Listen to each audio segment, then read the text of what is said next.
Bismillahirrahmanirrahim. Assalamualaikum warahmatullahi wabarakatuh.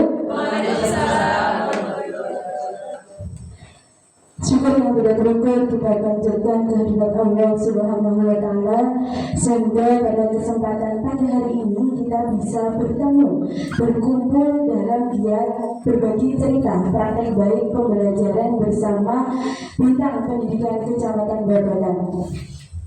Pada kesempatan pagi hari ini saya akan mengangkat judul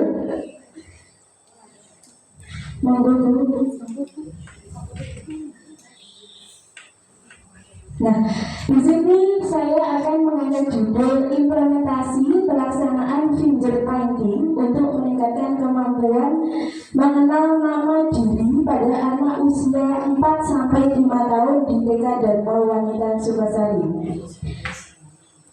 Dari latar belakang, kenapa saya mengangkat khusus pada anak usia 4-5 tahun, yaitu pada usia kelompok A. Di sini anak masih sangat minim sekali ketika kita mengajak anak untuk mengenal tulisan. Jadi di sini masih banyak sekali anak-anak yang belum tahu bahkan cara bagaimana menulis namanya diri sendiri. Nah, maka dari itu di situ saya mempunyai ide untuk melakukan praktek baik berupa fingerprinting menggunakan alat berupa cat air. Nah, di sini ada beberapa kajian teori yang mana menjadi pendukung dalam kegiatan yang setelah saya lakukan. Di antara kajian teori yang telah saya paparkan, fingerprinting adalah teknik melukis dengan menggunakan jari tangan sebagai alat utama untuk mengaplikasikan cat atau warna pada media gambar. Metode ini sering digunakan dalam pendidikan anak usia dini karena bersifat sensori motorik dan mendukung pengembangan kreativitas anak. Jadi kegiatan fingerprinting ini sangat menjadi kegiatan yang menyenangkan khususnya bagi anak-anak. Selain itu juga didukung dari beberapa teori. Yang pertama dari teori perkembangan kognitif menurut Piaget, bahwasanya fingerprinting mendukung tahap perkembangan sensori motorik pada anak usia 0-2 tahun dan praoperasional 2-7 tahun, di mana anak belajar melalui eksplorasi langsung dan permainan simbolik. Selanjutnya, teori perkembangan menurut kreativitas Guilford. Aktivitas fingerprinting membantu anak mengembangkan berpikir divergen, yaitu kemampuan untuk menghasilkan ide-ide kreatif dan berbagai kemungkinan solusi.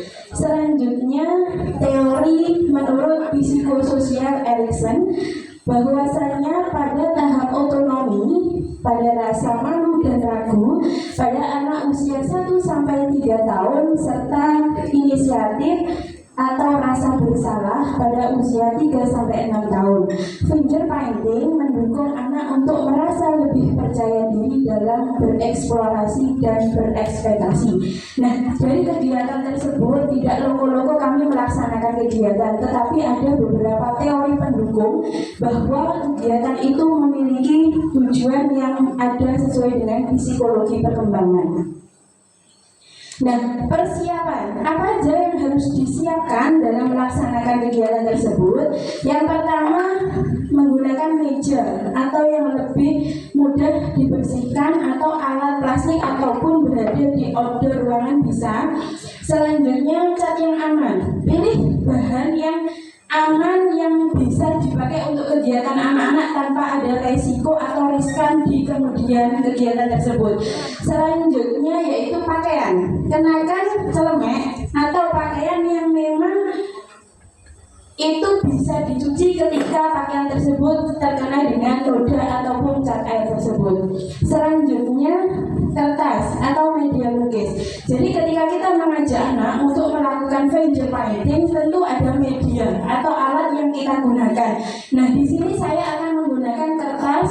Itu kan kertas bekas, yang mana yang sudah tidak terpakai bisa digunakan dalam menghadapi masalah seperti ini.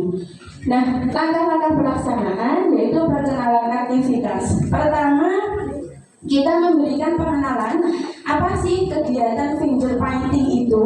Kita memberikan penjelasan, gambaran, demonstrasi yang sederhana saja yang mana mampu dipahami oleh anak-anak. Selanjutnya demonstrasi, yaitu guru bisa menyampaikan hal-hal yang akan dilakukan seperti nanti dampak baiknya seperti apa, ketika dilaksanakan dengan baik akan terjadi seperti apa. Nah, kita beri gambaran seluas mungkin bagi anak-anak. Selanjutnya eksplorasi warna. Jangan membatasi anak untuk melakukan pembatasan warna. Biarkan dia bereksplorasi sesuai dengan kesukaan dirinya, atau bahkan mencoba dulu tidak masalah. Selanjutnya kreativitas bebas. Kreativitas bebas itu ketika kita di sini pokok saya adalah mengajari anak-anak untuk melatih menulis namanya sendiri menggunakan cat air.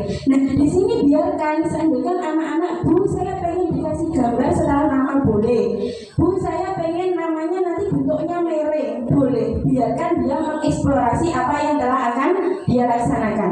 Selanjutnya ajari anak untuk ini cleaning. Jadi setelah kegiatan, sebelum kita persiapan, ketika kita terakhir kegiatan, biasakan anak untuk cleaning. Jadi setelah itu kita bersih-bersih, kita merapikan alat yang mana harus dibuang, mana yang harus disimpan, dan mana yang sudah tidak bisa dipakai lagi. Seperti itu.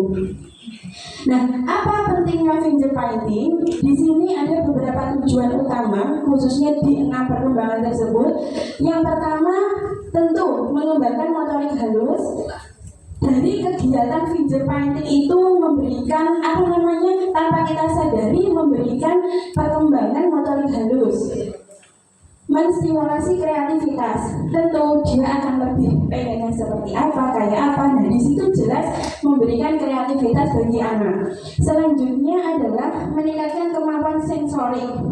Pasti meningkatkan keterampilan sosial dan emosional. Kok bisa? Bisa. Karena di situ kita melatih anak untuk kita memiliki alat yang terbatas. Nah, di situ kita bisa memberikan pancingan bahwasanya memakai alat tersebut juga harus bergantian. Tidak bisa saya harus nomor 1, tidak bisa. Jadi kita harus bergantian antara satu dengan satu yang lainnya. Nah, manfaat finger painting bagi anak meningkatkan konsentrasi dan fokus, membantu regulasi emosi, memperkuat koneksi saraf otak melalui stimulasi sensorik, meningkatkan kemampuan berpikir abstrak dan imajinatif.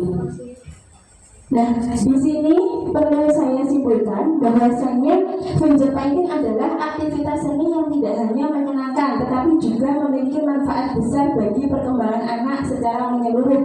Dengan menggunakan jari sebagai alat ekspresi, anak dapat mengembangkan kreativitas, keterampilan motorik, serta kesejahteraan emosional mereka. Nah, di sini mengembangkan banyak sekali perkembangan karena sudah banyak sekali kegiatan yang dilakukan pada anak sehingga pembelajaran itu bersifat menyenangkan, bahkan itu bisa memberikan banyak sekali dampak, khususnya di 6 perkembangan pada anak usia dini.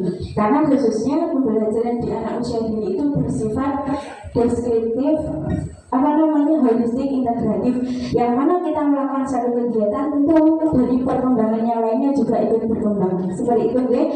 Mungkin itu praktek baik yang dapat saya lakukan di lembaga saya. Semoga bisa memberikan manfaat dan tentu dorongan untuk kita semuanya untuk semakin semangat mendampingi anak-anak kita semuanya.